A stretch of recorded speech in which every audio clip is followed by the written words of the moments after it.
Ser santos es el reflejo del amor. Dios es amor y ama siempre. Presentamos Santo Debo Ser. Recorramos juntos el camino a la santidad al que hemos sido llamados. Escúchanos y conoce más sobre la vida en el espíritu de santidad.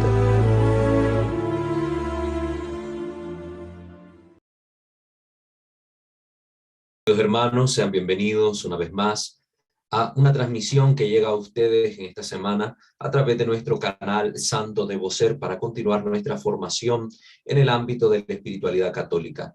Les invitamos a suscribirse a este canal y a activar la campana de notificaciones para estar pendiente del material que vamos produciendo semana tras semana. De igual manera pueden visitar nuestros otros dos canales en el ámbito de la liturgia católica, el canal Misterio de Fe, y en el ámbito de la formación doctrinal de corte apologética pueden encontrar material en nuestro canal Creo Señor Yo Creo. Pueden seguirnos también en nuestra página de Facebook @WalterFajardo20 y escucharnos a través de Spotify. Igualmente, si ustedes gustan, pueden apoyar económicamente a la comunidad a través de su donativo. Toda la información la tienen puesta siempre en cada uno de los videos en la descripción. Vamos pues a continuar nuestra formación poniéndonos antes que todo en la presencia de nuestro buen Dios. Ave María Purísima, sin el ave concepta, in nomine Patris et Filii et Spiritus Sancti. Amén. Señor Dios omnipotente, Padre rico en misericordia, te damos infinitamente gracias por permitirnos encontrarnos una vez más para poder continuar nuestro proceso de formación. Que nos asistan, Señor, las luces de tu Santo Espíritu para poder comprender las temáticas que aquí abordamos y sacar el mayor provecho para el bien de la comunidad cristiana, de nuestra familia y nuestro propio bien personal. Que la Santísima Virgen María, nuestra Madre, Reina y Señora, San José su esposo, los santos y los ángeles, nos asistan con su intercesión para alcanzar de ti las gracias que necesitamos para hacer en todo tu voluntad. Te lo pedimos a ti que vives y reinas por los siglos de los siglos. Amén. Pater noster, qui es in celis, sanctificetur nomen tuum, adveniat regnum tuum, fiat voluntas tua sicut in cielo et in terra. Panem nostrum quotidianum da nobis hodie, et dimitte nobis debita nostra, sicut et nos dimittimus debitoribus nostris, et ne nos inducas in tentationem, sed libera nos a malo. Amen. Ave Maria, gratia plena Dominus tecum, benedicta tui mulieribus, et benedictus fructus ventris tui, Iesus. Sancta Maria Mater Dei, ora pro nobis peccatoribus, nunc et in hora mortis nostre. Amen. Gloria Patri et Filio et Spiritui Sancto, sicut erat in principio et nunc et semper, et in saecula saeculorum. Amen. Ave Maria Purissima, sin el ave concepta, in nomine Patris et Filii et Spiritus Sancti. Amén. Muy bien, queridos hermanos, vamos a continuar desarrollando esta temática sobre la posesión demoníaca a la luz de los contenidos que comparte el padre José Antonio Fortea, este demonólogo y doctor en Sagrada Teología, un sacerdote español, en esta obra La Suma Demoníaca. Ya hemos venido abordando algunas cuestiones que él comparte en este documento y que nos han servido para traernos luces sobre este disturbio espiritual que afecta a algunas personas en nuestra iglesia. La última vez habíamos respondido que la cuestión sobre si existe alguna oración específica para poder discernir la posesión o no, y ya pues respondimos tanto desde la Suma Demoníaca como desde el libro Exorcística, que es la otra obra complemento de este otro documento. Habíamos dicho que hoy vamos a comenzar respondiendo a la pregunta: ¿cuáles son las causas de la posesión? Ya hemos visto las causas de la posesión que el padre Gabriele Amor propone como las posibles. Y ahora estamos viendo cuál es la visión sobre estas causas que propone el padre Fortea en su obra. Como les he dicho, los distintos exorcistas tienen experiencias diversas sobre estas cuestiones y poco a poco se van poniendo en diálogo y en común estas ideas que ellos tienen para poder presentarnos algo de una forma más unánime. Voy a mencionar acá lo que él responde. Según él, según el padre Fortea, existen cuatro causas. Existen cuatro causas. La primera es el pacto con el demonio. El pacto con el demonio. Realizar un pacto satánico de sangre, donde uno le entregue el alma, etcétera. De estos pactos populares, como se le llaman. Este sería, para el padre Fortea, la primera causa que provoca la posesión demoníaca.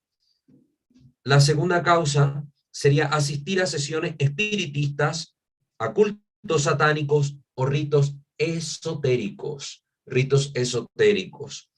En tercer lugar, que un hijo haya sido ofrecido por sus padres a Satanás, ¿verdad? Ser el ofrecimiento de parte de los padres a Satanás, ¿verdad? Y por último, el maleficio. Recordarán ustedes que cuando hablamos de las distintas causas, en las sesiones anteriores mencionábamos las causas voluntarias y las causas involuntarias. Habíamos clasificado también, el padre Gabriel Amos nos daba 6 causas. Después leímos otro documento donde aparecían 4 causas, y aquí también el padre Fortea Atis va a decir que son 4 causas. Vamos a ver qué es lo que dice, un poco más de información respecto a esto. La posesión nunca se contagia. Por eso he querido leer esta respuesta del padre Fortea, porque trae algunos matices que tal vez hemos pasado por alto, pero que aquí es importante mencionar. La posesión nunca se contagia. No es que porque hay alguien poseso aquí en mi casa, o que conozco a alguien poseso y me tocó, yo ya quedo poseído, o que se le salió el demonio a una persona y yo estaba en el exorcismo y se me metió a mí. No, no, no, no. Ya ustedes a esta altura podrán comprender que ciertamente la posesión no se puede contagiar, que hay una causa detrás de que una persona pueda estar viviendo el disturbio espiritual de esta naturaleza. Entonces no es que se me va a contagiar el demonio porque yo toqué a alguien endemoniado, entonces voy a quedar poseído. No, en ningún momento es lícito esto. Por eso pertenece al ámbito de la fantasía lo que manifiestan estas películas hollywoodenses, donde siempre aparecen en estas películas de posesión o de demonios y cosas así, que el demonio se le sale a una persona y se le mete a la otra. Y estaba ahí en la misma habitación y entonces hicieron algún tipo de rito, pero salió mal y entonces el demonio que poseía a X persona ahora se le metió a otro de los que estaba ahí. Todo eso pertenece al ámbito de la fantasía. No es así la realidad. Vivir con un poseso, continúa el padre Fortea, no supone ningún peligro de que se me pegue algo de este tipo.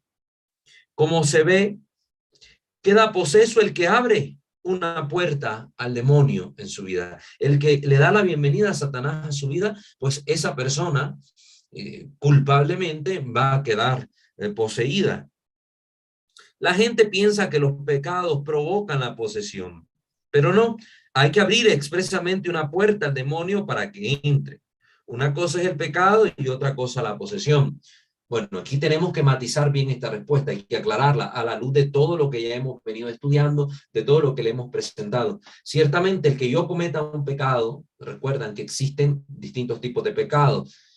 El pecado original y el pecado personal. El pecado personal se divide en 2 tipos, pecado venial y pecado mortal.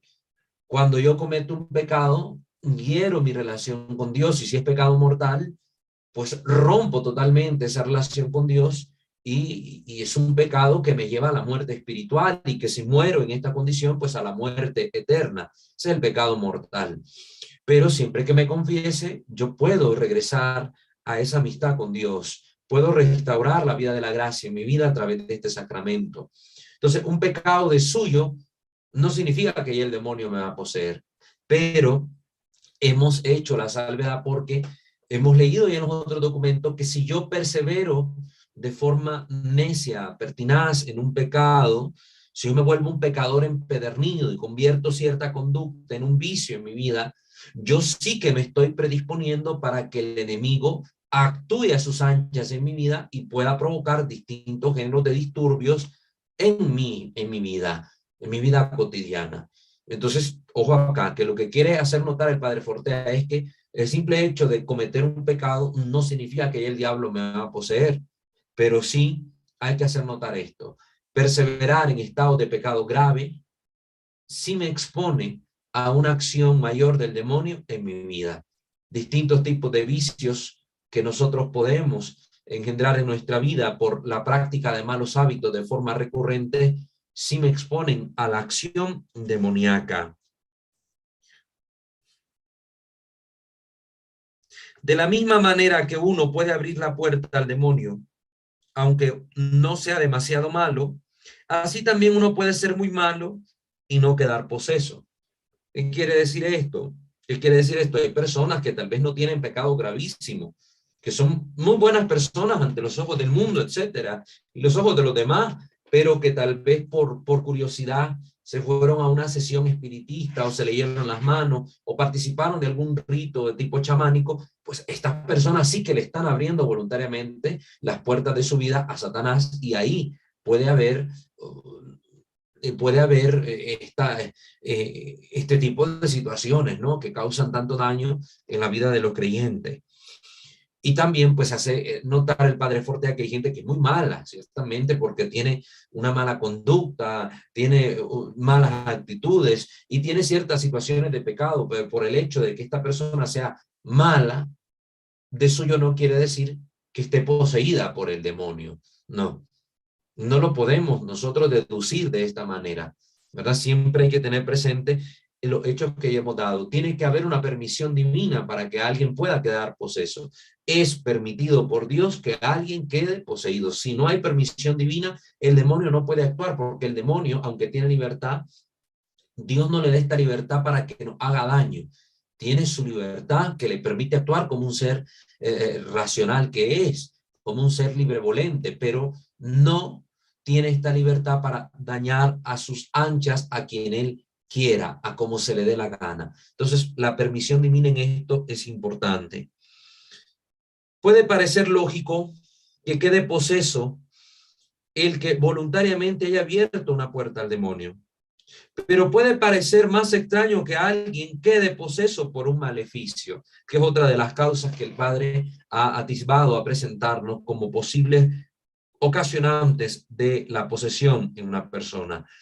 Aquí el maleficio pertenecería a esta clasificación que hemos mencionado de los actos, de la forma involuntaria como uno puede quedar poseído o bajo la acción del demonio. Es decir, cuando hablamos de maleficio, por alguien que haya hecho un rito para que quede poseso o para que alguien muera. Pero no nos olvidemos que la posesión solo afecta al cuerpo, nunca al alma.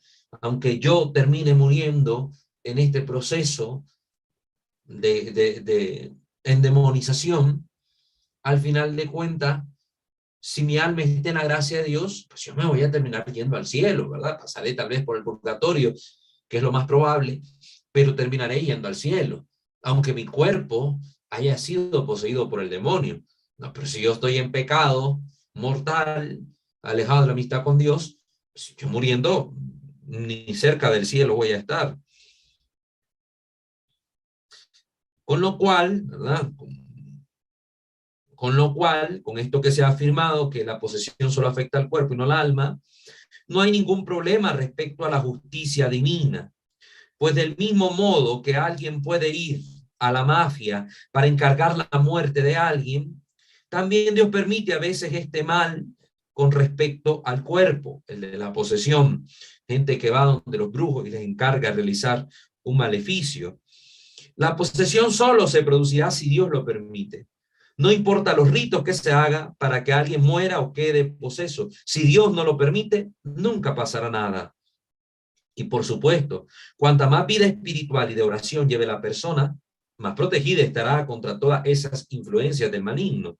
De todas maneras, que gente inocente y hasta en gracia de Dios quede posesa sin culpa, no es una teoría. No es algo que se afirme así por así, sino que por el contrario, es un acontecimiento comprobado una y otra vez desde hace siglos en la historia de la Iglesia. Aquí no me estoy deteniendo mucho porque ya hemos dicho muchos casos sobre estos ejemplos. Dios lo permite porque muchas veces los males del cuerpo son una fuente de bendiciones muy grande para el alma. Cuando yo resisto con amor y con paciencia una enfermedad corporal y la ofrezco a Dios por mi conversión, por los hermanos, etcétera, aquella enfermedad se convierte en una fuente de bendición, de aumento de gracia y de crecimiento en la virtud para el individuo. Entonces saca mucho beneficio. Por eso Dios permite estos males, los permite, no los provoca, pero los permite, porque hay beneficios mayores. Dios sabe sacar grandes bienes de grandes males. Recuerden Romanos 8:28, que ya hemos aquí comentado también. Y tras una posesión, la persona queda mucho más agradecida con Dios y con una vida espiritual mucho más fuerte para todo el resto de su vida, si viven estos procesos y buscan la sanación por parte del auxilio de la iglesia. Por otro lado, hay que decir que las personas que practican maleficio contra la salud de otras personas o para que queden posesas, no suelen hacerlo durante mucho tiempo, ya que este tipo de personas suelen encontrar el castigo divino muy pronto en sus vidas. Pocas cosas atraen tanto el castigo de Dios como practicar maleficios contra otros. Este tipo de personas pueden practicar sus malas artes por poco tiempo antes de que Dios les reclame la vida y lo llame a su terrible juicio. Entonces, miren qué interesante esto que nos dice aquí, ¿verdad? El padre Fortea. Esta gente muere de mala muerte, como se suele decir. Todas estas personas que andan involucradas en chamanerías, en brujerías, en espiritismo, en cultos a la Santa Muerte, cultos satánicos, nunca acaban bien si no se convierten en su vida, si no vuelven al Señor, si no se arrepienten de sus pecados. Entonces, muy bien, esto es lo que responde el padre Fortea. Siempre cuando se cae en este tipo de disturbio demoníaco, hay causa detrás y lo que se trata es de investigar, un poco las causas que pueden estar originando esto. Un pacto con el demonio es un acto voluntario que yo realizo, donde yo le estoy entregando mi vida, le consagro mi alma, etcétera, a Satanás. Líbranos Dios de esas cosas, ¿no? Lógicamente, como ya he dicho, el alma no es mía. Yo soy alma, yo soy cuerpo, pero el alma no es mía, es de Dios. Dios es el que la ha infundido en mí. Entonces yo no puedo hacer negocios con mi alma porque no me pertenece. Entonces queda en la forma popular de expresarse el hacer un pacto con el demonio para entregarle mi alma, porque yo no le puedo entregar algo que no es mío. Yo soy alma. Lo que puedo entregarle es mi vida en el sentido de que yo me consagro a él haciendo actos que van en consonancia con la malevolencia del demonio. Esto es lo que hay que tener claro con el pacto de sangre, con el pacto donde le entrego mi alma, con cualquier tipo de trato que quiera hacer con Satanás. Gente que dice, bueno, yo te prometo, Satanás, que si me das riqueza, si me das salud, si me das fama, esto, yo mataré a una persona cada 13 de cada mes, un ejemplo, pues. Y hay gente que lo va a hacer. A Satanás no gana nada con que tú hagas esto. Lo que él procura es que tú cometas un mal, tú peques contra Dios y tú te termines condenando, porque él, así como está de mal, quiere verte mal. Él no gana adeptos en este sentido, no gana militantes para engrosar sus filas, porque al final va a haber un combate entre el demonio y Dios. No, no, no, no. Todo eso pertenece a la fantasía. Pertenece a la fantasía. Porque al final el demonio lo que quiere verte es condenado. El demonio no te necesita. El demonio no te necesita, lo que quiere es perderte. Asistir a sesiones espiritistas, esto ya lo hemos mencionado mucho, también es un acto voluntario. Yo voy y hago esto.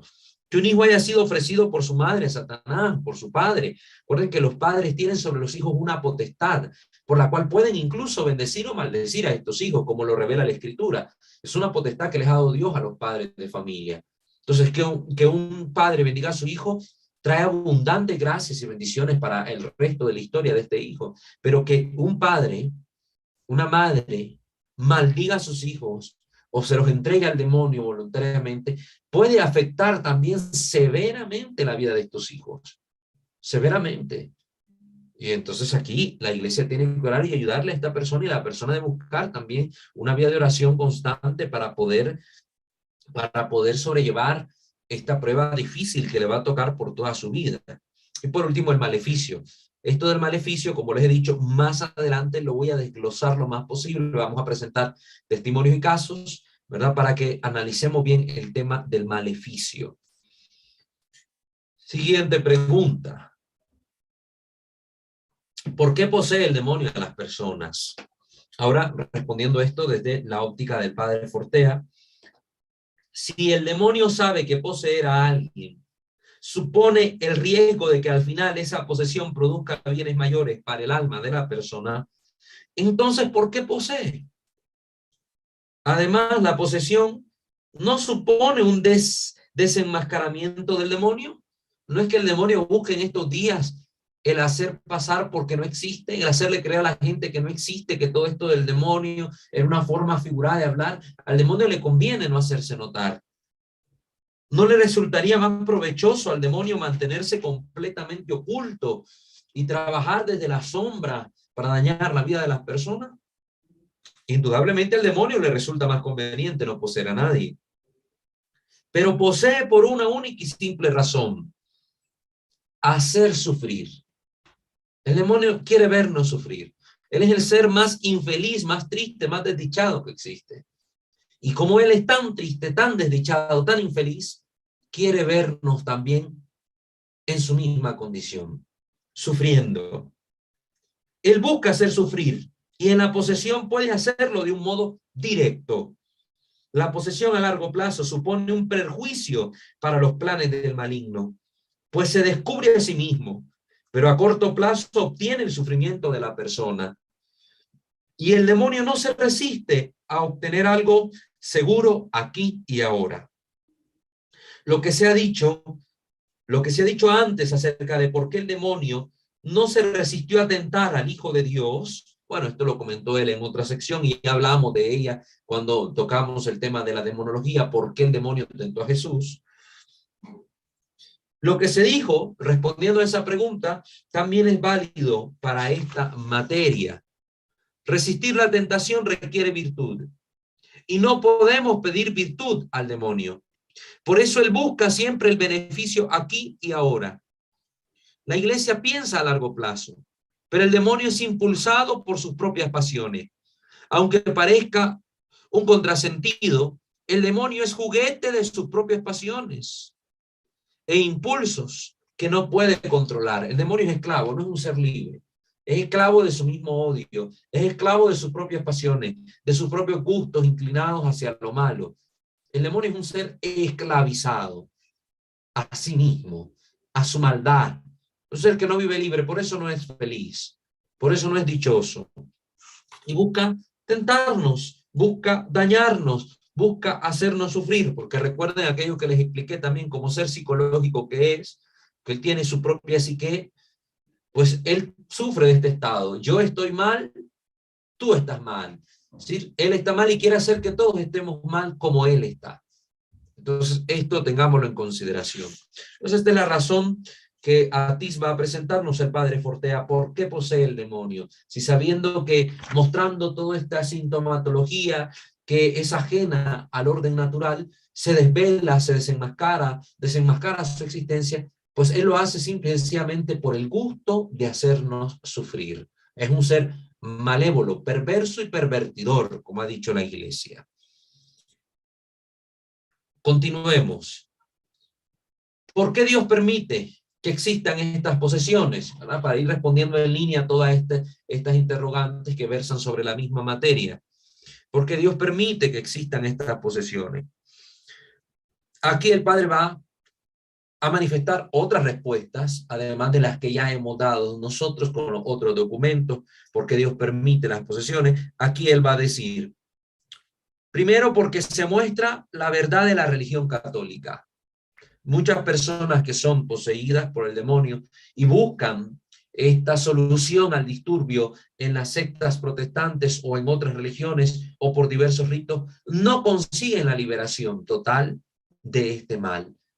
Al contrario, muchos ven aumentada la perturbación maléfica en su vida y terminan, aunque sean musulmanes, budistas, protestantes, terminan llegando al seno de la Iglesia Católica a buscar un sacerdote católico y un rito católico del exorcismo. Terminan entrando en la verdadera fe. Muchos de ellos terminan convertidos y se vuelven católicos de verdad. Entonces, Dios permite Estas posesiones a veces para que las personas experimenten este camino de posesión que los trae al lugar donde encontrarán la salvación eterna. Recuerden que la Iglesia Católica, la única fundada por Cristo, es sacramento de salvación universal para todas las almas. En segundo lugar, lo permite porque es castigo de los pecadores. Si las personas en su libertad, abusando de ella, se van al camino del mal, al esoterismo, a la brujería, a hacer todo aquel tipo de cosas que Dios ha prohibido expresamente en la Biblia, pues Dios le dice, tú siembras esto, pues ahí tienes el fruto de la semilla que has sembrado, cosecha lo que tú mismo sembraste. Les permite a Dios experimentar las consecuencias de sus actos. Entonces, esta es una forma de castigo para el pecado, para los pecadores.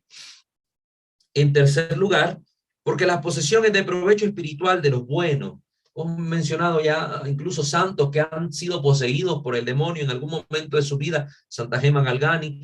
¿Cuántos provechos han sacado de estas experiencias? Un amor más profundo a Dios, una confianza total en el Señor, una experiencia de dolor que les permite sentir compasión por los demás y muchas virtudes, ha aumentado la virtud de la humildad, de la paciencia, etcétera, etcétera. Y por último, dice el Padre, porque produce saludables enseñanzas para los hombres.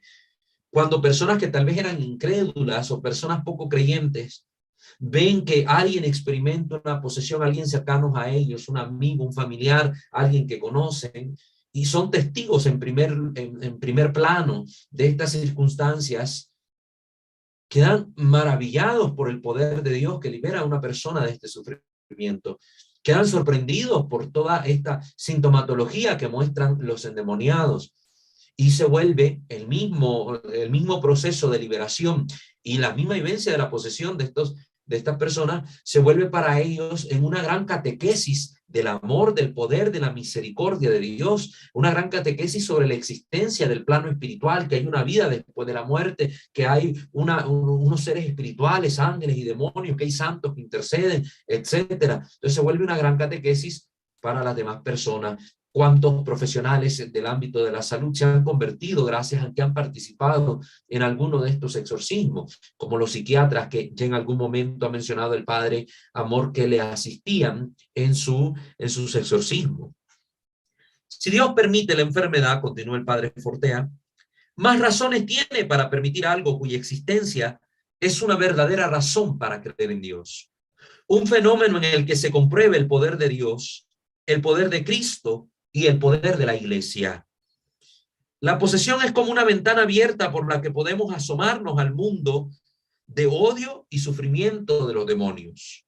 Una ventana abierta por la que podemos atisbar algo del poder invisible de la naturaleza angélica. Y el bien que viene de presenciar todo ello redunda en los presentes y familiares normalmente como algo para toda la vida, redunda en algo bueno para toda la vida de las personas que son testigos de esta situación. Y digo normalmente, pues presenciar un exorcismo no significa que todas las personas que lo presencian a partir de ese momento van a tener fe. No hay gente que, como dice el dicho, para el que cree ninguna prueba es necesaria, pero para el que no cree ninguna prueba será suficiente. Hay gente que viendo lo evidente no termina de creer. Siempre le busca una explicación de orden racional, una explicación que se vuelve ilógica porque trasciende la racionalidad de los eventos o de las acciones. Entonces estas personas sí caen en una actitud un poco irracional respecto a los fenómenos que con sus propios ojos están comprobando.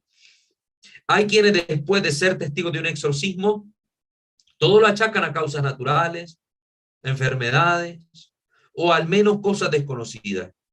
Si hubo quien no creyó en Jesús, habiendo presenciado las curaciones y milagros que realizaba, no podemos extrañarnos de que esto otro suceda.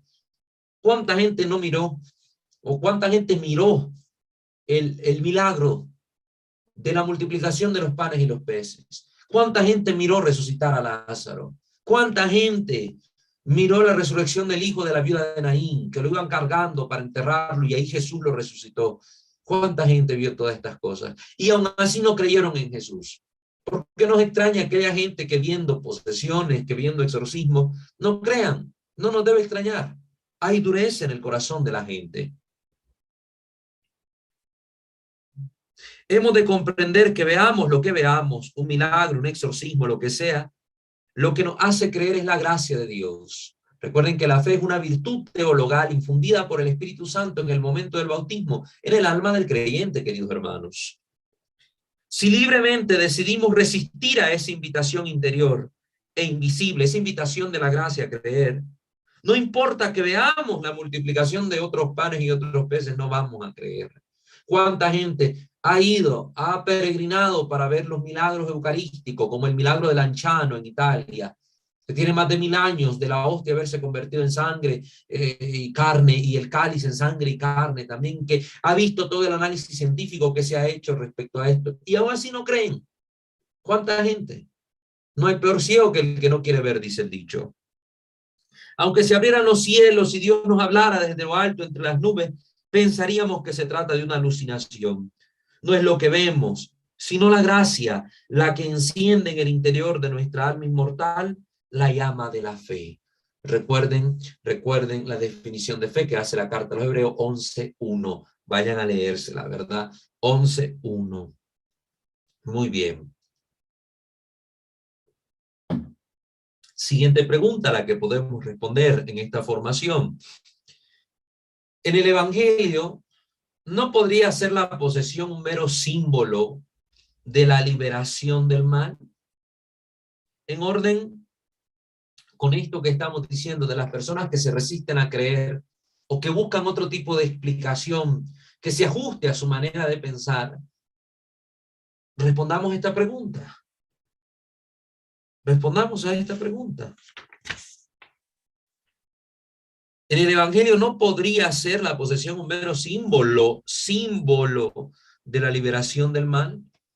Esta es la mentalidad de los modernistas y racionalistas, que todo lo que presenta la Biblia para ellos es solo un símbolo.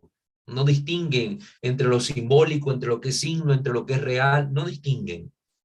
Negar la realidad de las posesiones y afirmar que solo son un mero símbolo de la liberación del mal es una afirmación herética. La persona, cualquier incluso estudioso de la Sagrada Escritura, que afirme que todo esto fue simbólico, que tenía un significado distinto y que no es lo que nosotros creemos, es un hereje. Contradice las verdades de fe definidas dogmáticamente por la Iglesia y presentadas por la Escritura, creídas y afirmadas por la tradición, por los padres de la Iglesia, hasta nuestros días, por el magisterio auténtico de la Iglesia. Entonces, quien tiene este tipo de opinión se pone a sí mismo fuera de la comunión de fe con la Iglesia.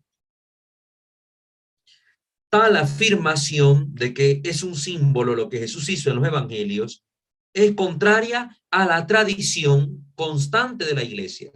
Los santos, los doctores de la Iglesia, los santos padres, la práctica constante de la Iglesia en Oriente y Occidente, a través de su historia, es unánime en afirmar que la posesión que la posesión es ese dominio del demonio sobre el cuerpo. Esto es lo que afirma la Iglesia, está en el catecismo de la Iglesia Católica. Ya hemos leído también numerales al respecto del catecismo, ya hemos citado las fuentes del Décinger, ya hemos citado los concilios, ya hemos citado los diversos documentos magisteriales que nos permiten a nosotros tener conciencia de esto.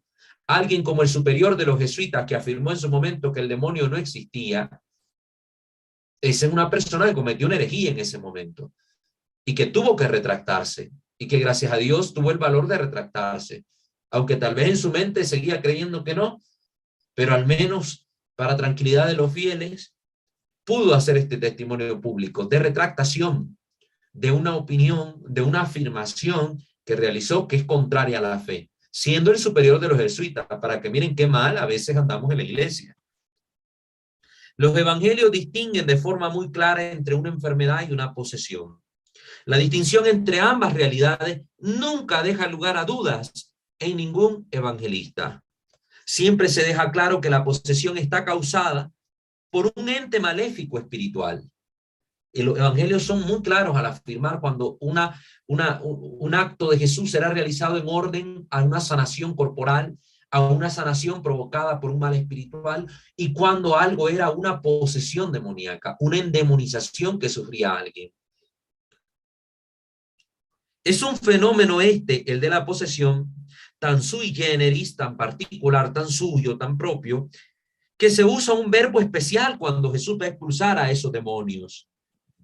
El verbo será exorquizo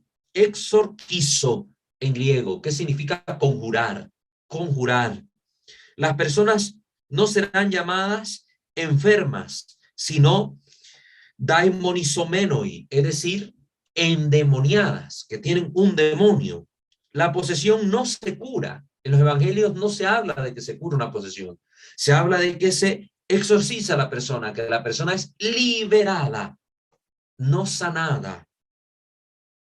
Este grupo de personas que irán apareciendo en los 4 evangelistas gritarán, tendrán crisis de agitación y otras sintomatologías particulares que van a manifestar, como en algunos pasajes que ya hemos leído, el caso del endemoniado de Gerasa, por ejemplo.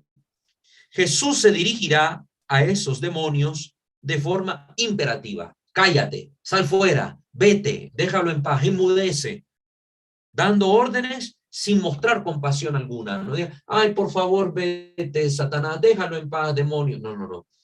Jesús, de forma imperativa, va a dar órdenes a estos demonios. Entonces, hay todo un cuadro distinto entre el enfermo y entre el poseso en los evangelios.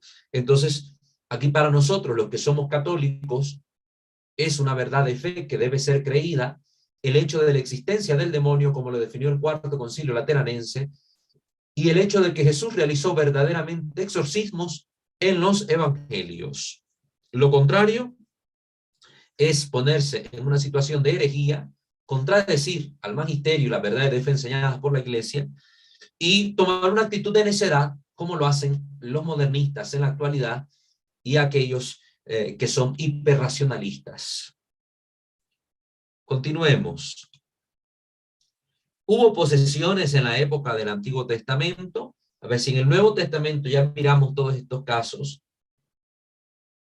ahora se pregunta el padre Forte, ¿y en el Antiguo qué pasó? ¿Hubo, no hubo? En el Antiguo Testamento solo aparece testimoniado un caso de posible posesión, que es el siguiente, y que aparece en el primer libro de Samuel. Posesión como tal, porque recuerden que en el libro de Tobías no era una posesión como tal, no estaba Sara poseída y que cuando llegó Tobit con el arcángel Rafael, esta ya quedó liberada. No, no, no, no era un caso de posesión, porque el demonio no tomaba sus facultades y las privaba de su conciencia y actuaba a través de ella. No. Por eso aquí nos va a decir el texto que es una posible posesión en el Antiguo Testamento. Se trata del primer libro de Samuel, concretamente, Primera de Samuel, capítulo 16, versículos 14 y 15 y el versículo 23. El espíritu de Yahvé se retiró de Saúl y le agitó un mal espíritu suscitado por Yahvé. Esto lo permitió el Señor. Los servidores de Saúl le dijeron, he aquí que te agita un mal espíritu que Dios ha enviado. Y sucedió que cuando aquel espíritu de Dios asaltaba a Saúl, tomaba David el arpa y tañía con su mano. Esto daba a Saúl alivio y le sentaba bien, pues se retiraba de él el mal espíritu. Miren qué curioso este pasaje, qué curioso.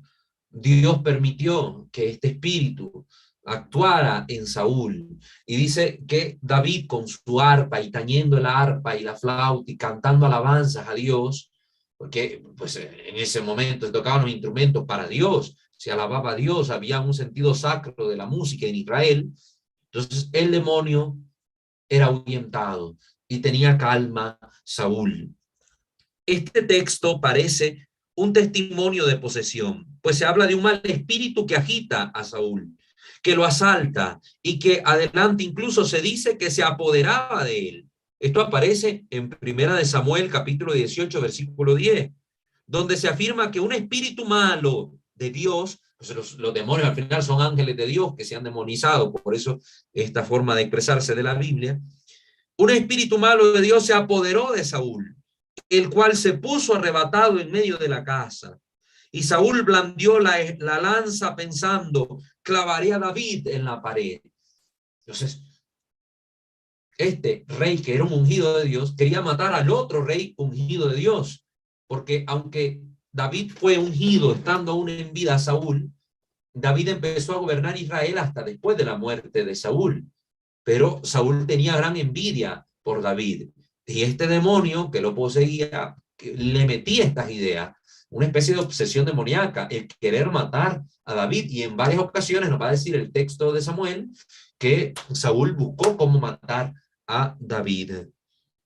En la época del Antiguo Testamento, por supuesto, también hubo casos de posesión, aunque no haya quedado consignado en la Biblia. Ahí donde ha habido práctica de brujería e invocación a fuerzas malignas, ahí ha habido posesiones con toda seguridad. Y más adelante hablaremos también de los ritos del exorcismo que existen tanto entre musulmanes como entre judíos. Ya entre los judíos habían prácticas exorcísticas. Significa esto que sí, el pueblo de Israel estaba consciente de que habían posesiones en medio de ellos, aunque el texto del Antiguo Testamento no habla en profundidad de este tema, porque la centralidad estaba en la ley de Dios y en el pacto que Dios había hecho con los hombres, más que en la acción de los demonios. En el caso del Nuevo Testamento se muestra con mucho mayor fuerza la acción de los demonios, porque el propósito de Cristo, precisamente como leímos en la primera carta de Juan, si no estoy mal, en el capítulo 8 decía, se manifestó para destruir las obras de Satanás. Entonces se habla más insistentemente del demonio para mostrarnos que la acción de Cristo viene a liberarnos de un mal mayor que los males físicos, los males materiales, que la opresión de un imperio. Es de un mal mayor, el mal que nos tenía muertos espiritualmente a la vida de la gracia. Muy bien. Entonces ya nos queda clara la respuesta. Sí hubo posesiones en el Antiguo Testamento en esa época.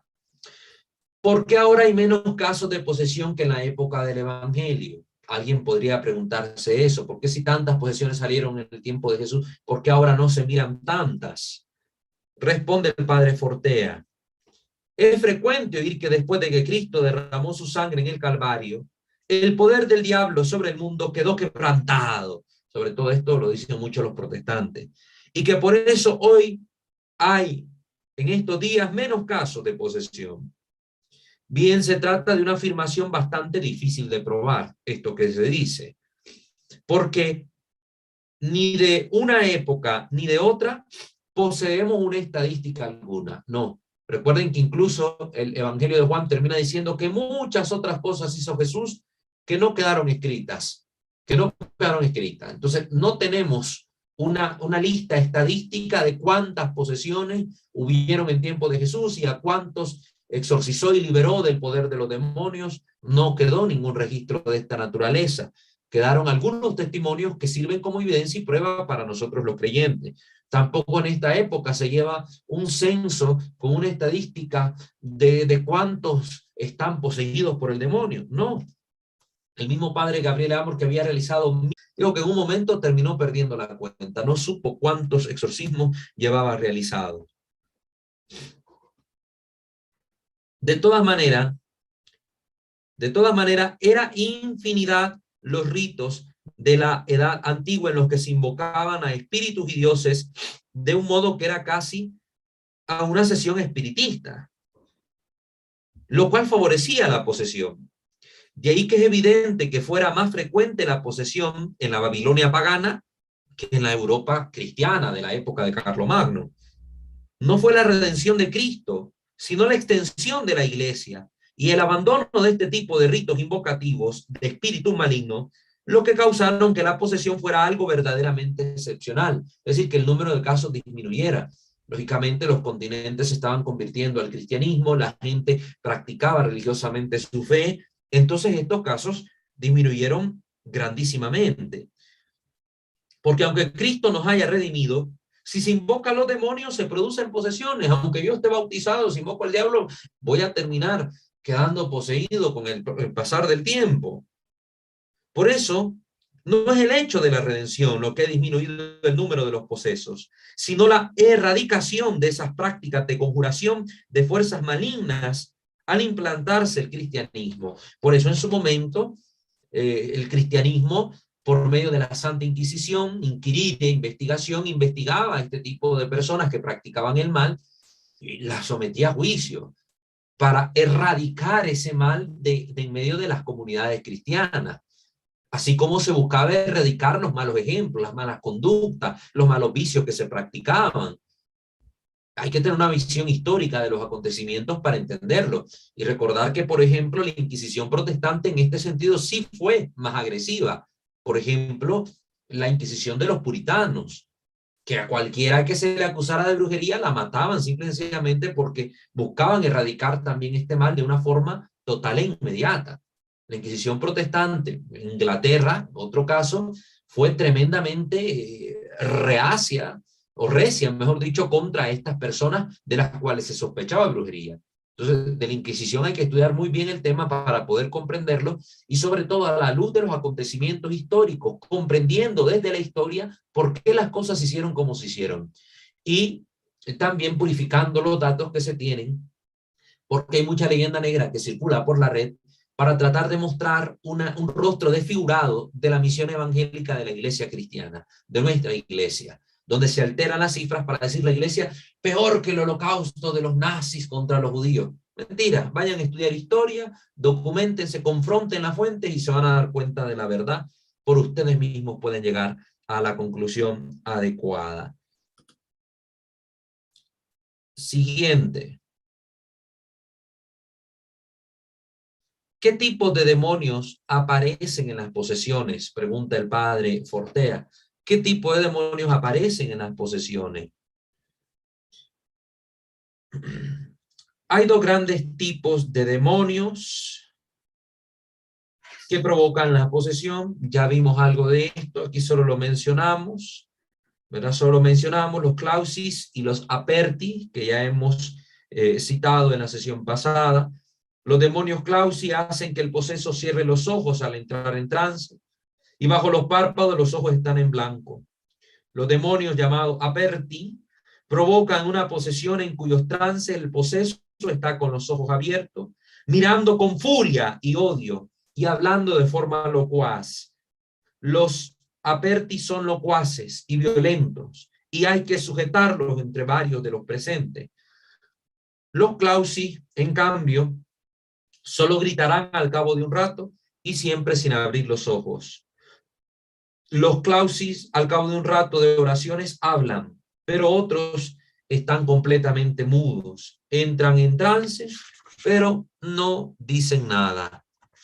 Si hubiera que hacer un esquema, sería el siguiente. Según la propuesta del padre Fortea, están los demonios y tenemos estas dos clases, los clausi y los aperti.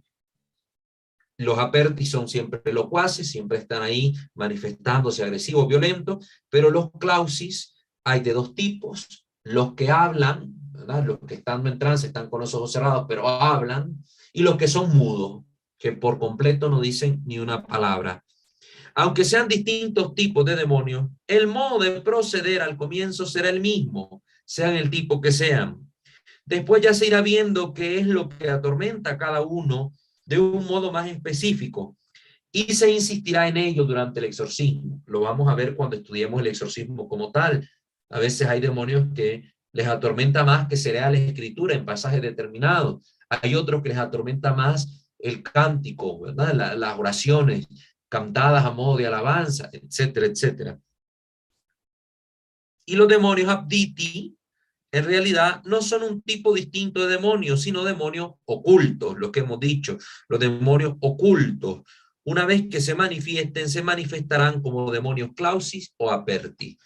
Esto que nos dice aquí el padre, pues sirve para afianzar un poco lo que habíamos dicho en la sesión pasada sobre esta clasificación demoníaca.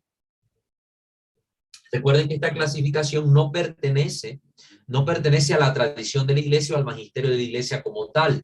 No hay un documento que hable de ello como tal. Es una clasificación que desde la experiencia propone el padre Fortea como una manera para ayudar a comprender un poco las distintas clases de demonios que poseen a las personas. Entonces, desde su experiencia como experto, él propone esta concepción de la división de estos demonios. Muy bien. Siguiente pregunta que va a responder el padre Fortea. ¿Qué sucede si un poseso muere antes de que salga el demonio? Respóndanme ustedes. Ya esto lo deben saber responder, ya lo he mencionado de distintas maneras. Ahora respondamos concretamente. ¿Qué sucede si un poseso muere antes de que salga el demonio?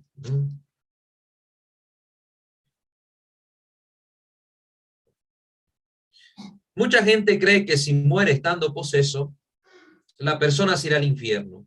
Eso es un error. Si la persona está en la gracia de Dios, irá al cielo, porque la posesión solo afecta al cuerpo y no al alma.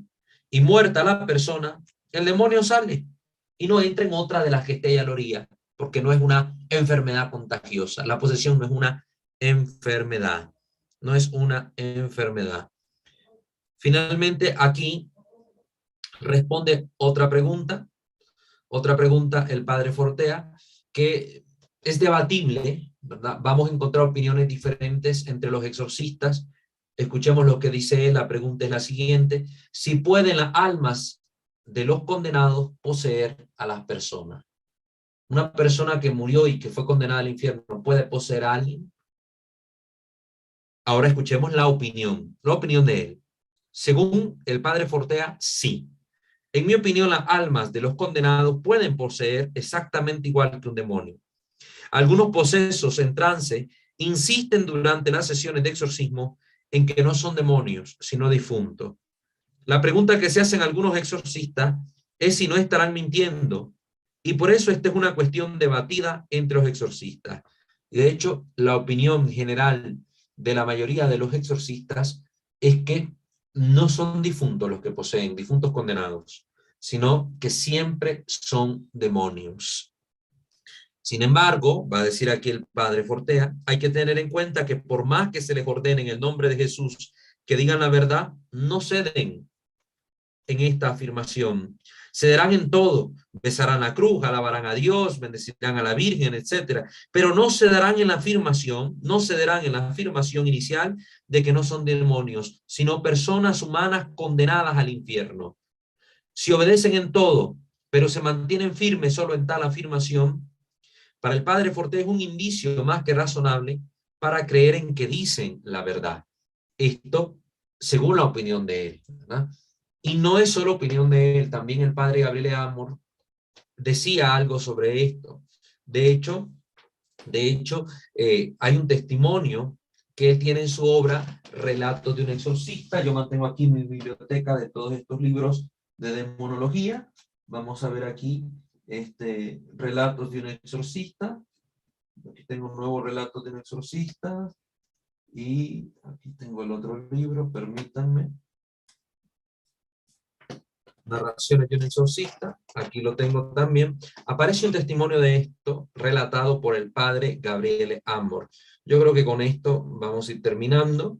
Vamos a la lectura de este testimonio que nos ofrece aquí, para que miremos esta otra cara, ¿verdad?, de la situación. A ver, déjenme revisar. No, este es Narraciones de un exorcista.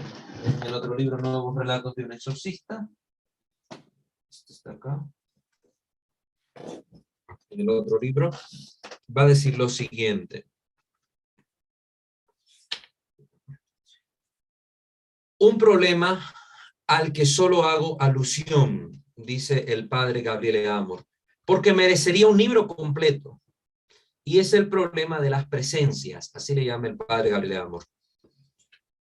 Llamo con esto a la posibilidad de que en una persona estén presentes almas de difuntos condenados,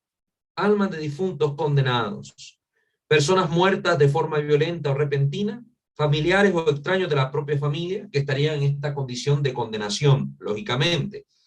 Unido a este problema está la posibilidad o no de que existan almas errantes, es decir, almas de difuntos que todavía no han encontrado su camino definitivo, o la posibilidad de que existan las llamadas almas en pena.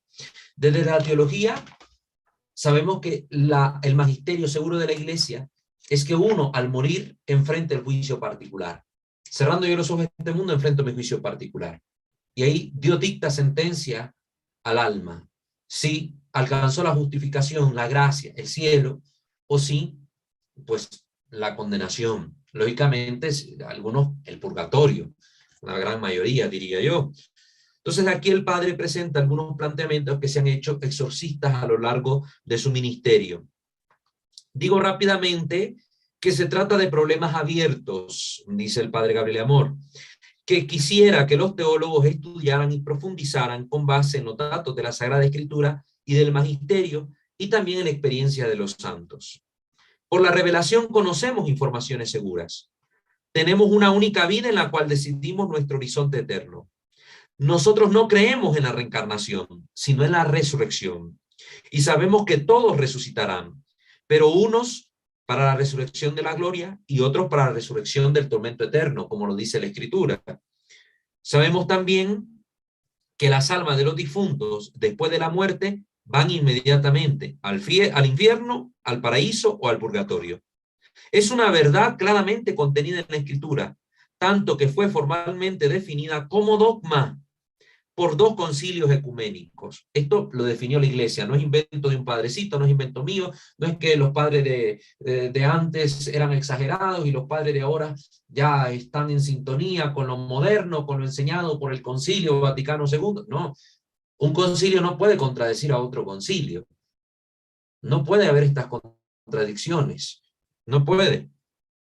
Hay cosas que van cambiando, pero que reafirman en esencia lo mismo, que se van expresando de manera diferente, pero no son contradictorias. Y esto hay que tenerlo claro. Aquí, como nos lo dice el padre Gabriel Amor, esto ha sido definido dogmáticamente por la Iglesia a través de dos concilios, el concilio de Lyon y el concilio de Florencia. Entonces, el sacerdote siempre debe enseñar esta verdad de fe, que cuando yo me muero, o voy al cielo, o voy al infierno, o voy al purgatorio. No que hay algunos padrecitos ahora que van a celebrar misas de difuntos y canonizan a todos los que se han muerto. Ya está en el cielo, ya está en el cielo, y eso es engañar a la familia. Y es atentar contra las verdades de fe enseñadas por la Iglesia. Que hablar con claridad, uno se puede condenar. Hay que orar por el fiel difunto y estamos orando en comunión pidiendo por esta alma para que alcance esa misión beatífica. Es lo que enseña la Iglesia. Me parece, dice el padre Gabriel Amor, que así se descarta, a la luz del magisterio, la posibilidad de que existan almas errantes o almas guías o este tipo de situación de almas en pena. Está claro que muriendo uno enfrenta el juicio. De lo restante, ¿verdad?, de estas almas de condenados poseyendo a alguien, sabemos muy poco. El mismo Santo Tomás de Aquino afirma que es muy difícil demostrar racionalmente cómo las almas pueden vivir sin el cuerpo y cómo pueden ser felices las que están en el paraíso sin el cuerpo. También añade que sabemos muy poco de la vida de las almas en el más allá, que debemos tener en cuenta las revelaciones privadas de los santos a este respecto. Sabemos por las verdades sobre el cuerpo místico que existe una actividad de las almas en la otra vida. Los santos y las almas del purgatorio pueden orar por nosotros, interceden. Nosotros podemos invocar la intercesión de los santos, orar por el eterno descanso de las almas del purgatorio y encomendarnos a su ayuda. Quedan, por tanto, problemas abiertos. Por ejemplo, la dificultad de establecer con exactitud el momento de la muerte. Hay gente que dice, bueno, ya se murió porque se le detuvo el corazón. Pero una vez que se detiene el corazón, no significa que la persona está totalmente muerta, porque lo último que se apaga en la persona es el cerebro. Entonces, aunque mi corazón se detiene, hay unos momentos, hay unos segundos en que todavía hay actividad cerebral en la persona. Entonces, por eso aquí se dice que uno de esos problemas abiertos es establecer con exactitud el momento de la muerte. Además, los teólogos discuten si la condición en que viven las almas de los difuntos es un estado o es un lugar. Desde el magisterio, por ejemplo, de Juan Pablo II, sabemos que la Iglesia enseña que es un estado, el estado del purgatorio, el estado del infierno, porque todavía no están los cuerpos en ese lugar hasta el momento de la resurrección, cuando alma y cuerpo estén otra vez unidos. Ahí el cuerpo necesitará un espacio. La materia ocupa un espacio determinado, en un tiempo determinado. Entonces, el infierno vendrá a ser un lugar. Hablamos del lugar de forma coloquial, pero desde el magisterio de la Iglesia debemos referirnos a estos como estado más que como lugares. También está el hecho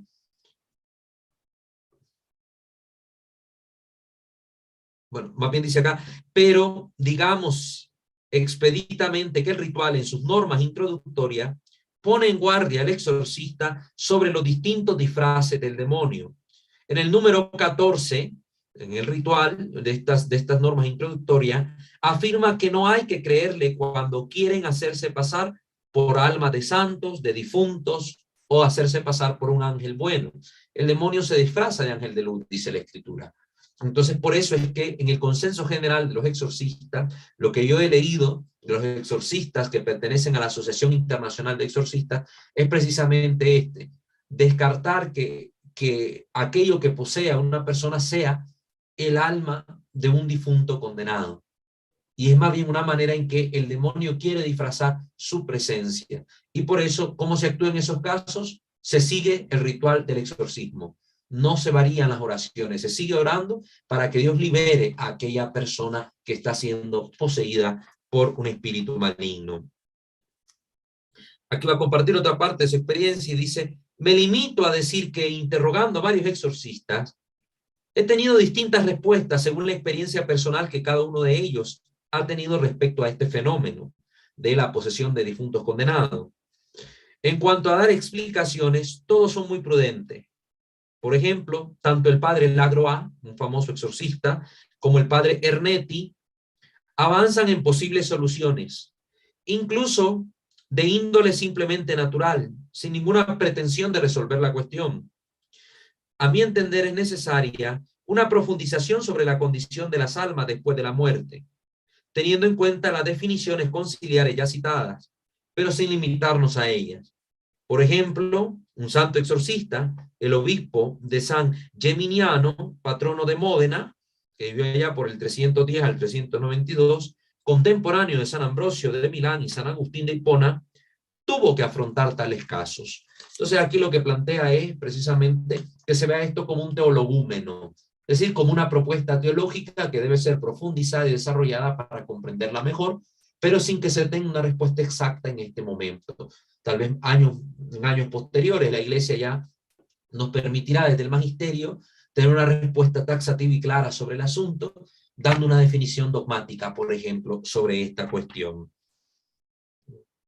Entonces, pues esto es lo que les puedo compartir respecto a la opinión del padre Gabriel Amos sobre esta cuestión. Nosotros también les recomendamos, sobre todo, quedarnos con este criterio de los exorcistas que conforman la Asociación Internacional de Exorcistas, de que realmente el demonio toma estas posturas para engañar a la gente y para hacerse pasar por almas de difuntos y así incluso reafirmar a los que practican el espiritismo. Siempre en el espiritismo los que responden son los demonios.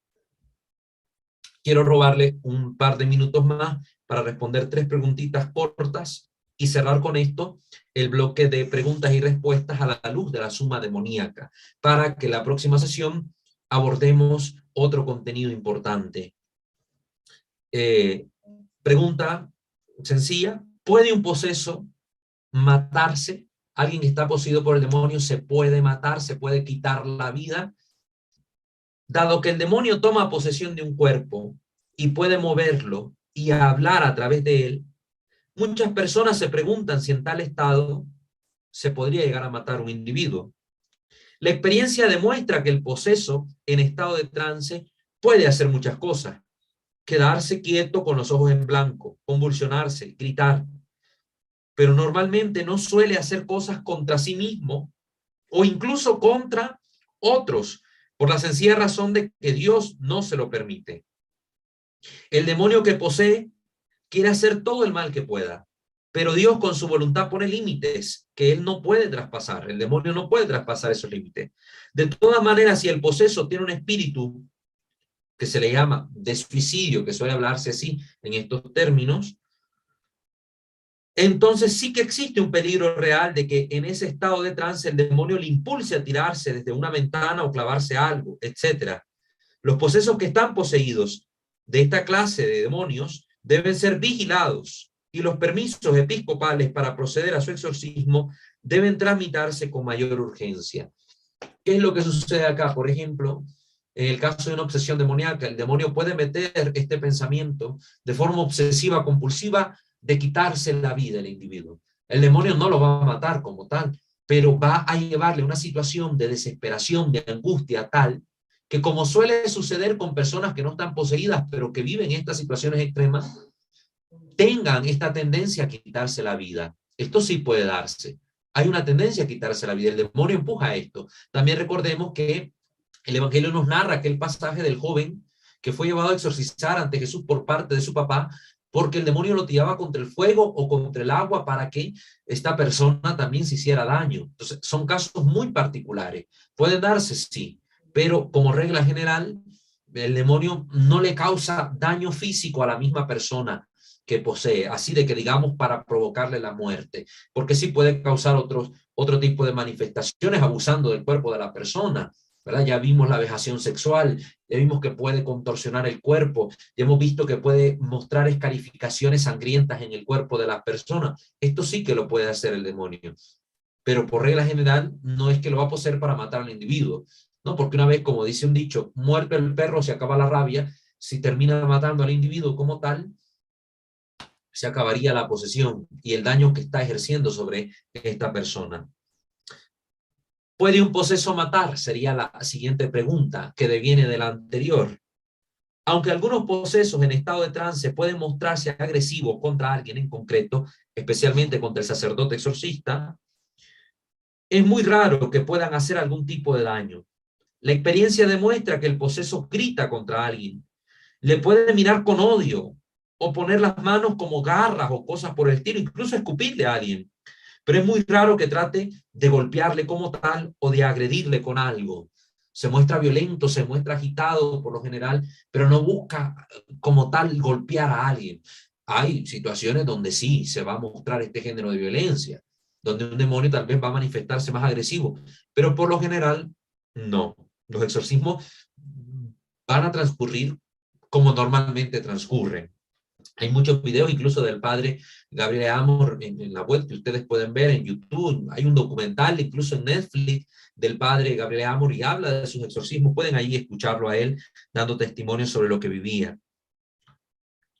Y normalmente cuando en algún rarísimo caso el demonio trata de hacerlo, de golpear a alguien, de dañar a alguien, al final todo queda en un intento, como si una fuerza le impidiera llevar a cabo su deseo. Pero estos intentos de agresión solo ocurren muy rara vez y repito, sin llegar a tener éxito.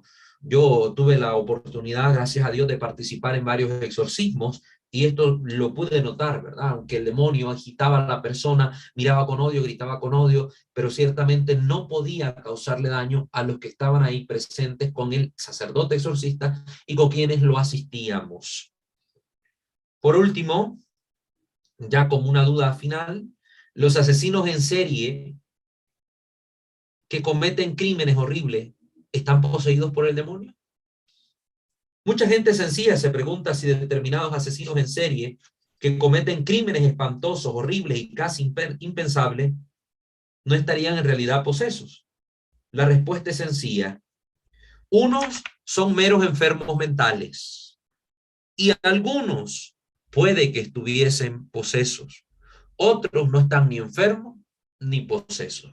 Simplemente actuaron con malicia. De hecho, no hace mucho se estrenó una película en los cines que se llamaba El diablo me obligó a hacerlo, que pertenece a esta saga del Conjuro, no recuerdo si es la tercera, yo creo que sí, la tercera parte del Conjuro, donde salía este caso de un muchacho que en estado de posesión mató a varias personas, convirtió en un asesino en serie en este sentido, mató a muchas personas y está viviendo un proceso de juicio y el alegato que él hacía precisamente era esto, el diablo me obligó a hacerlo. Es cierto que hay casos extraordinariamente inusuales y que suelen aparecer en los periódicos de crímenes horrendos y que revisten aspectos que hacen pensar en la posesión. Son los delitos cometidos, por ejemplo, por miembros de sectas satánicas o determinados asesinos en series, en los que no es fácil diferenciar la raya de que lo haya hecho consciente o inconscientemente. En estas personas desalmadas y al mismo tiempo posesas, no resulta sencillo delimitar la raya de lo cometido en estado consciente e inconsciente, pues han realizado cosas tan horrendas sin arrepentimiento alguno, que después esa distinción no es sencilla de lograr hacerla.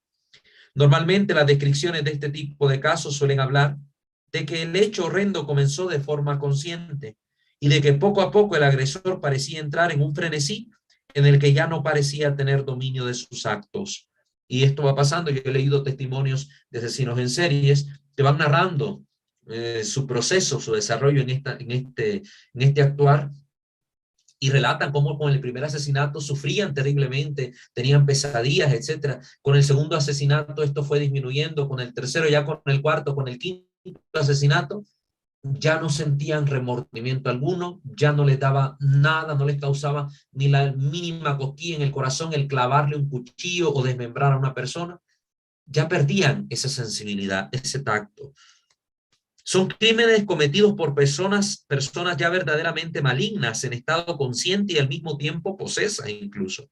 Personas en las que es difícil distinguir dónde acaba lo dicho o hecho voluntariamente y dónde comienza lo dicho o hecho en estado de posesión. Desde luego, si al orar por un asesino en serie se descubriera que está poseso, eso no cambiaría su situación de responsabilidad ante la ley. La ley no puede eximir a alguien de su responsabilidad penal por el hecho de la posesión. En todo caso, se puede equiparar a efectos legales la posesión a la enfermedad enajenante. Pero lo que no se puede es dejar impune las faltas bajo la excusa de una causa invisible.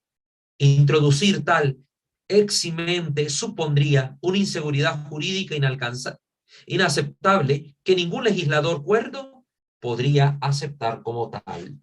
Entonces, pues, esa sería pues la última pregunta de esta sesión, con la que acabaríamos por el momento estos contenidos, estas cuestionantes a las que le va dando respuesta el padre José Antonio Fortea en su obra Summa Demoníaca, Tratado de Demonología y Manual de Exorcistas, y pues el breve compartir que hemos hecho a la luz también del libro Nuevos Relatos de un Exorcista del padre Gabriele Amor.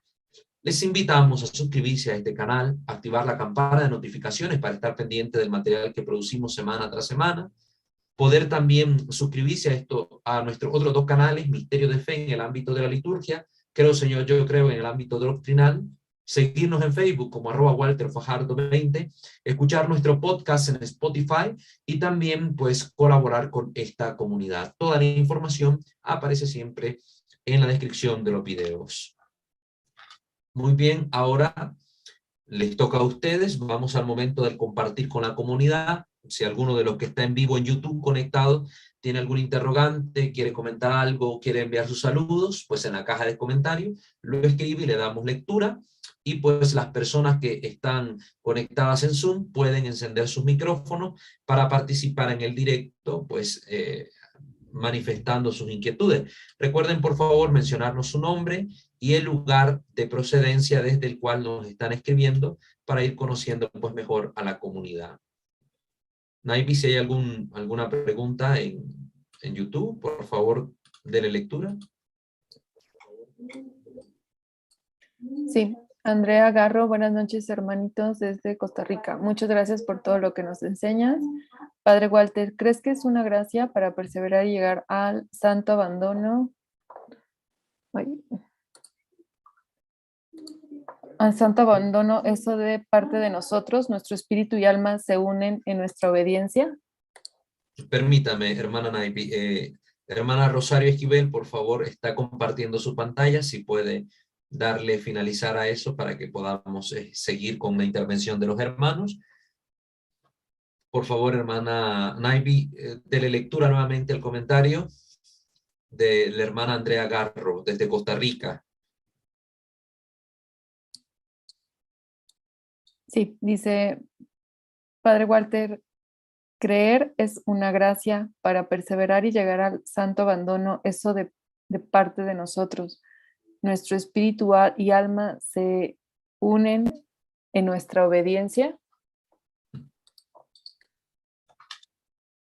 ¿Es pregunta, es comentario? No entendí esa parte. Pues viene al Naivi, final con signo de interrogación. ok, Viene al entonces, final con signo de interrogación. ok. Entonces, sí, la fe es una gracia de Dios, infundida en el alma en el momento de nuestro bautismo. La fe viene del creer, dice San Pablo en la Escritura, del escuchar, del escuchar. La fe viene de la escucha. Pero esta fe solo actúa en la vida del creyente cuando uno se abre a esta gracia dinámica en el alma.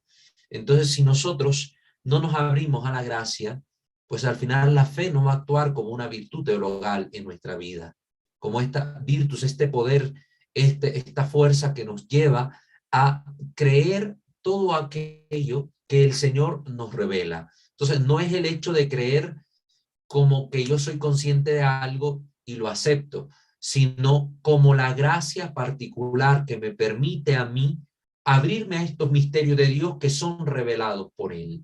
Recuerden que hablamos de esta diferencia cuando tocamos la pregunta que el padre Fortea también respondía sobre este texto de la carta a Santiago que dice los demonios creen y tiemblan, y él explicaba en qué sentido el apóstol Santiago utilizaba el término. Entonces, ciertamente, la fe es una gracia de Dios para nosotros y por la cual creemos estas verdades que Él nos ha revelado. Y nosotros tenemos que dar este asentimiento a las verdades reveladas para alcanzar la salvación. Entonces, no sé si hay allí algún otro matiz en la pregunta, porque no entendí con claridad la pregunta, hermana Andrea, pero no sé si la manera en que la formuló no me permite a mí la comprensión de la misma. Entonces, si realmente no es esta la respuesta que usted busca, si me puede replantear la pregunta, por favor, expresándola de otra manera, y con muchísimo gusto le damos lectura. No sé si hay otro comentario en YouTube.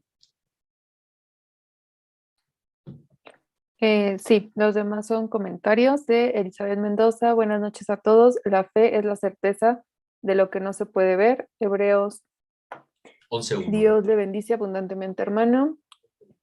11.1. Y Jonas igual, gracias. Y María de los Ángeles, buenas noches, Padre Walter. Muchas gracias por lo que hoy vimos. Dios lo bendiga. Muy Y bien, Soledad entonces, Pérez hermana Lucio, buenas Elizabeth, noches, hermanos Walter. uno por uno para poder ir saludando a las personas, por favor. Hermana Elizabeth, muchísimas gracias. Gracias por su comentario, gracias por su participación. Yo sé que usted es una de las que está pendiente aquí de Ciudad de México. Que Dios le bendiga. También hermana María de los Ángeles, acá en México, que Dios también a usted le derrame abundantes bendiciones en su vida y en su familia. Y gracias por estar siempre participando. El último comentario de quien dijiste, de Soledad, ¿verdad? Nuestra hermana Soledad Pérez, también acá en México, en el Estado de México. Dios la bendiga a usted abundantemente y a su familia. No sé si preguntaba algo, Soledad. No, solo saludos. Soledad, buenas noches, hermano Walter. Mil gracias por compartir su aprendizaje con nosotros. Dios lo siga guiando y le llene de bendiciones. Amén. Que Dios nos ilumine a todos, hermanos. No sé, acá en Zoom tenemos a hermana María de Jesús que ha levantado la mano. Le cedemos la palabra, por favor, encienda su micrófono. Gracias, padre. Mi pregunta es, usted estaba hablando sobre la maldición de los padres hacia los hijos. Esto, sí, de acuerdo a la Biblia, estaba yo observando pues que en alguna ocasión en el libro del Éxodo, la maldición de los padres puede llegar hasta la tercera, cuarta generación. Esto es porque aquí en la zona donde yo vivo, ha habido pues casos de pequeñitos que son entre los 9 y 10 años que llegan a ahorcarse. ¿Esto puede ser por posesión? Mire, realmente el fenómeno de la posesión como tal, como ya lo han expresado múltiples exorcistas, es un fenómeno muy extraordinario, es decir, en reducidos números. Incluso de todas las personas que llegan a visitar un exorcista, quejándose de sufrir este disturbio, después de haber hecho el discernimiento, el exorcista llega a la conclusión que de 100 que llegaron, tal vez 2 o 3 eran las que estaban sufriendo alguna posesión y el resto sufría de algún tipo de disturbio diferente, como hemos visto ya la vejación, como hemos visto también la obsesión demoníaca. Les recomiendo ver esos videos para poder acrecentar su conocimiento al respecto. Recuerden que en estos tiempos Hay distintos tipos de crisis que están viviendo nuestros niños, nuestros jóvenes, sometidos por la época actual, sobre todo donde se enfrentan a divisiones de la familia, a matrimonios separados, a bullying en el colegio. Yo he leído varios casos de niños y jóvenes que lamentablemente han llegado al extremo de quitarse la vida por sufrir de este tipo de acosos. Entonces debemos, como nos enseña la Iglesia, primero buscar toda explicación natural a estos lamentables hechos, ¿no? Toda explicación natural, para luego, descartando cualquier posibilidad natural, preguntarnos si no hubiese detrás alguna acción extraordinaria del maligno, es decir, una acción preternatural.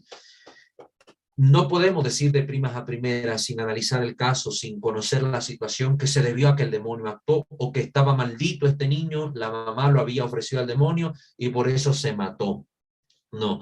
Recuerden también que la Escritura, al decirnos que la maldición llegaría de la primera, la segunda, la cuarta generación, lo que está expresando es precisamente cómo el hombre se aleja de Dios, cómo el hombre busca su propio mal y con su mal testimonio, con su mal ejemplo, también está llevando a su descendencia a seguir el mismo camino del mal. Por eso la Escritura en otra parte decía, instruye al niño desde su juventud y cuando sea grande no se apartará del camino.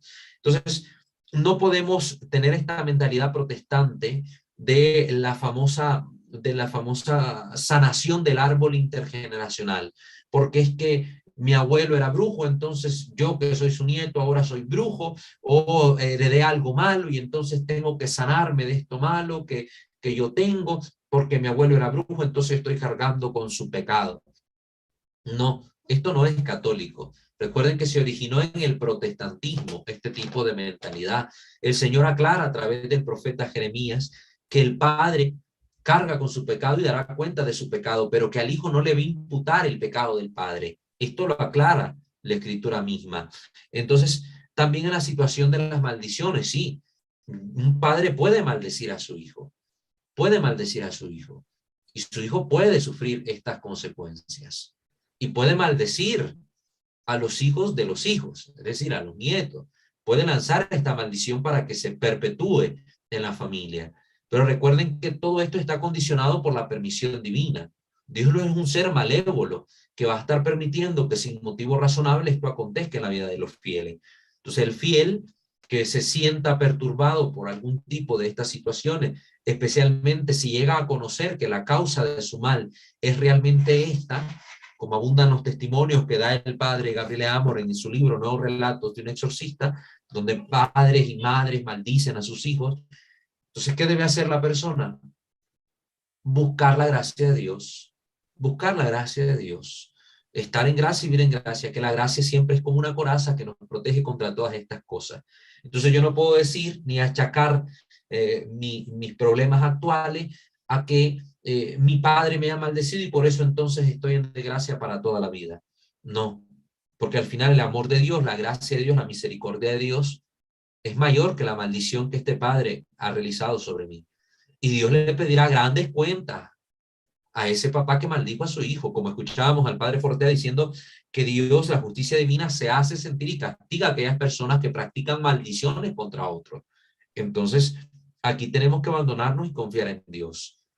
Estos casos lamentables de niños y jóvenes que se quitan la vida así desde temprana edad, pues hay que buscar una explicación primero racional y en este caso, como le digo desde la psicología, dar una explicación a las crisis que están viviendo nuestros jóvenes, porque antes se escuchaba de adultos que se quitaban la vida y que un adulto se quite la vida no nos suena ni raro a veces, pero en el tiempo actual ha acrecentado el número de los suicidios de jóvenes y niños y esto es alarmante y es un grito a la sociedad que nos debe llevar a reflexionar de cómo estamos caminando en este mundo y por qué nuestros niños están tomando esta terrible decisión.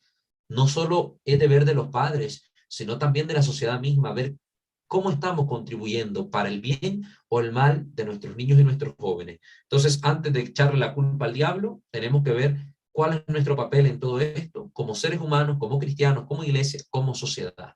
Es la respuesta que le puedo dar, hermana María de Jesús. Mi padre, ¿le puedo hacer una segunda pregunta?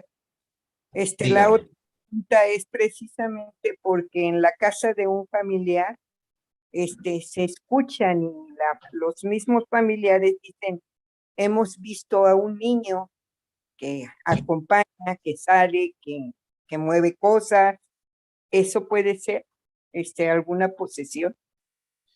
No se habla de posesión como tal. Este término utilizado con propiedad es el de infestación demoníaca en los hogares, ¿verdad? De este tema también hablamos cuando mencioné los tipos de disturbios espirituales. En un video explicamos la posesión y la obsesión, y en el otro video explicamos la vejación y la infestación demoníaca. Ahí se abordó todo ese tema para que usted pueda ver el video y pueda analizar y tener una palabra que decirle a su pariente.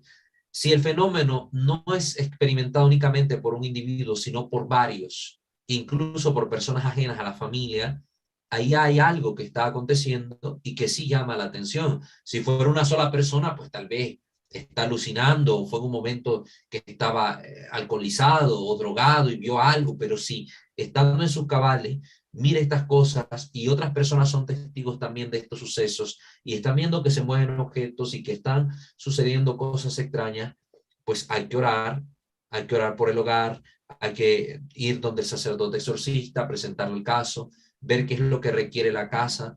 A veces con una celebración eucarística en el hogar se detienen estas situaciones. A veces Dios sí puede permitir que un alma que esté en el purgatorio se manifieste de una manera no maligna, no dañina, no causando un miedo en los familiares, pero sí como una manera de pedir sus oraciones por los fieles difuntos. Entonces muchos sacerdotes optan por ir a la casa y ofrecer el santo sacrificio de la misa y hacer un responso al final por los difuntos.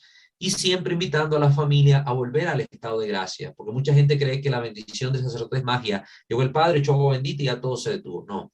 Si la familia está en pecado, si no oran, si no leen la palabra de Dios, si no van a misa, si no comulgan, si no están en gracia, pues difícilmente aquellas cosas pueden dejar de perturbarles si son provocadas por la acción extraordinaria de los demonios. Entonces, vaya a ver el video sobre la infestación, que a usted le puede dar mayor claridad porque tocamos en amplitud este tema. Fue un video sobre la vejación e infestación y un segundo video donde hablamos de testimonios sobre la infestación en los hogares. Muy bien. Gracias, padre. Claro que sí, hermana. No sé si alguien más quiere tener una intervención de los que están en Zoom o hay alguna otra pregunta en YouTube.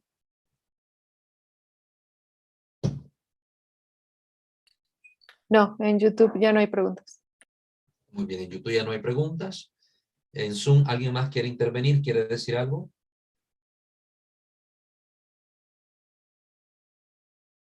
Bueno. De todos modos, para las personas que vayan integrándose poquito a poco a estas formaciones, siempre la recomendación es verse los videos desde el principio porque el desarrollo de los temas se hace sistemáticamente. Es decir, un tema está concatenado, está ligado al otro y a la luz de lo que hemos explicado en los primeros se entiende lo que vamos explicando en los videos posteriores. Entonces, para que hagan este proceso de un estudio sistemático de los contenidos que aquí compartimos. Muy bien, vamos a finalizar la sesión de este día poniéndonos en la presencia de nuestro buen Dios. Ave María Purísima, sin el ave concepta, in nomine Patris et Filii et Spiritus Sancti. Amén. Señor Dios omnipotente, Padre benevolente y misericordioso, te damos gracias por habernos permitido terminar la sesión de este día. Que las luces de tu Santo Espíritu no nos falten, que nos acompañen siempre para poder discernir estos contenidos y comprenderlos mejor. Que todo cuanto hagamos, Señor, te tenga a ti como a su fuente y tienda a ti como a su único fin. Y que te podamos glorificar en nuestra vida con nuestras acciones, con nuestros pensamientos y palabras. Te lo pedimos a ti que vives y reinas por los siglos de los siglos. Amén.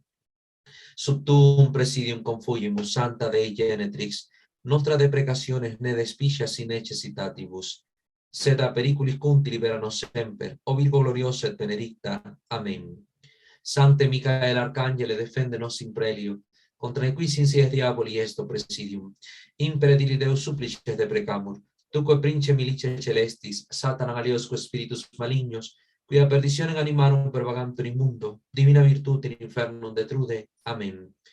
Angele Dei qui custos es mei, Medivi comisum pietate superna, illumina, custodi, rege, et governa. Amen. Ave María Purísima, sine lave concepta. In nomine Patris, et Filii, et Spiritus Sancti. Amén. Que el Señor nuestro Dios me lo bendiga a todos ustedes. Será hasta la próxima sesión, si Dios lo permite.